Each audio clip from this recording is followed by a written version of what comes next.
আসসালামু আলাইকুম।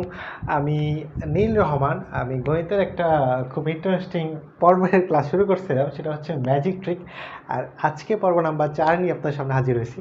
আর এই পর্বটা ধারাবাহিকভাবে আপলোড করবো আমার ইউটিউব চ্যানেল নিলস টিউটোরিয়াল। তো যারা আগের 3টা পর্ব দেখেন নাই, অবশ্যই 3টা পর্ব দেখে আসবেন। আর এরকম ম্যাথের মজার মজার ম্যাজিক ট্রিক্সের 70 থেকে 80টা নিয়ম ট্রিক্স আমি আপলোড দেওয়ার চেষ্টা করবো। 70 থেকে 75টা বা 80টা, যেখানে আপনি হচ্ছে ম্যাথের সবগুলো ট্রিক্স পেয়ে যাবেন। তো এটার জন্য আপনাকে যেটা করতে হবে, জাস্ট ভিডিওটা শেয়ার করতে হবে, একটু কমেন্ট করে আমাকে উৎসাহ দিতে হবে। তো আজকে আমরা যে ট্রিক্সটা আলোচনা করবো সেটা হচ্ছে মৌলিক সংখ্যার ট্রিক্সটা আলোচনা করবো।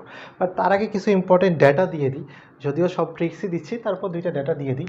মৌলিক সংখ্যা, হ্যাঁ, যদি মৌলিক সংখ্যা বলে তাহলে হচ্ছে একমাত্র ওই সংখ্যাকে বোঝাবে যেই সংখ্যাকে ওই সংখ্যা এবং ওই সংখ্যা ব্যতীত আর কোনো সংখ্যা দিয়ে ভাগ করা যায় না। মনে করেন যে একটা সংখ্যা, যে সংখ্যাকে এক এবং ওই সংখ্যা ছাড়া আর কোনো সংখ্যা দিয়ে ভাগ করা যায় না, সেটা হচ্ছে মৌলিক সংখ্যা। কিন্তু 2টা কথা মনে রাখবেন, এক হচ্ছে সহমৌলিক সংখ্যা। কেন সহমৌলিক সংখ্যা খেয়াল করেন, কারণ হচ্ছে এককে এক দ্বারা গুণ করলে গুণফল এক হয়, এককে এক দ্বারা ভাগ করলে ভাগফলও এক হয়। আর কোনো সংখ্যাকে এরকম গুণ আর ভাগ করলে ওই সংখ্যা পাওয়া যায় না। সেজন্য এক হচ্ছে সহমৌলিক সংখ্যা, আর হচ্ছে 2 হচ্ছে একমাত্র জোড় মৌলিক সংখ্যা। একমাত্র জোড় মৌলিক সংখ্যা, ওকে, জোড় মৌলিক সংখ্যা। আর মৌলিক সংখ্যা কীরকম দেখেন, মৌলিক সংখ্যা হচ্ছে, আমি এটা 3 লিখলাম, 3কে 1 দিয়ে ভাগ দিলে 3, আর 3কে 3 দিয়ে ভাগ দিলে কত, 1। আর কোনো সংখ্যা দিয়ে ভাগ করা যাচ্ছে না, সুতরাং 3 একটা মৌলিক সংখ্যা। তার মানে আমি বলতে পারি 1 সহমৌলিক সংখ্যা, 2 একমাত্র জোড় মৌলিক সংখ্যা, তাহলে প্রথম মৌলিক সংখ্যা হিসেবে পাওয়া যাচ্ছে 3। ওকে, তো দেখেন এই মৌলিক সংখ্যাগুলো নিয়ে পরীক্ষা প্রশ্ন আছে অনেক, প্রায় সকল চাকরির পরীক্ষায় একটা না একটা থাকে।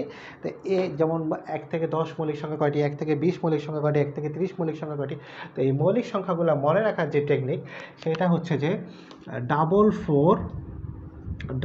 2 322 321, হ্যাঁ, মোবাইল নাম্বারের মতো করে মনে রাখেন, 22 44 322 321।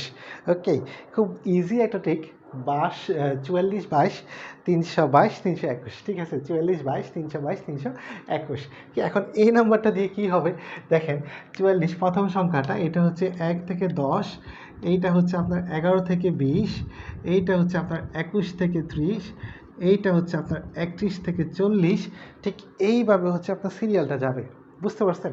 দেখেন এইটা হচ্ছে আপনার 41 থেকে 50, এইটা হচ্ছে আপনার 51 থেকে 60, এইটা হচ্ছে আপনার 61 থেকে 70, এইটা হচ্ছে আপনার 71 থেকে 80, এইটা হচ্ছে আপনার 81 থেকে 90, আর এইটা হচ্ছে আপনার 91 থেকে 100।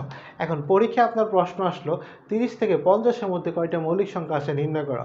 তো এখন দেখেন 30 থেকে 50 বা 31 থেকে 50 বললো, 31 থেকে 50 যখন বলবে তখন আপনার কাছে নাম্বার কত আছে দেখেন, এই 31 থেকে 50, তার মানে 31 থেকে 40-এ আছে 2, আর হচ্ছে 50-এ আছে কত খেয়াল করেন, 3।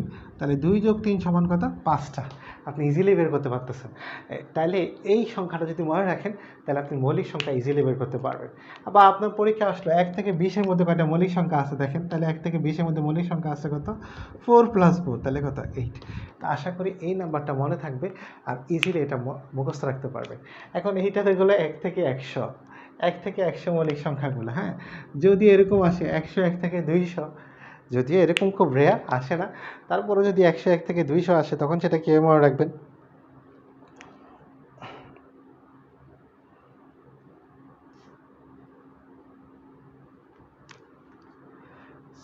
সো আশা করি 1 থেকে 100 পর্যন্ত মৌলিক সংখ্যাগুলো মনে রাখার ট্রিক্সটা,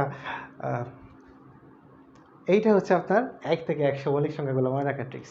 তাহলে 1 থেকে 100 মোট মৌলিক সংখ্যা কয়টা আছে দেখেন, 1 থেকে 100-এর মধ্যে মোট মৌলিক সংখ্যা আছে, আমরা যোগ করে ফেলি, তাহলে সংখ্যাগুলোর মাঝে যোগ করলে হচ্ছে পাওয়া যাবে মোট মৌলিক সংখ্যা কয়টা।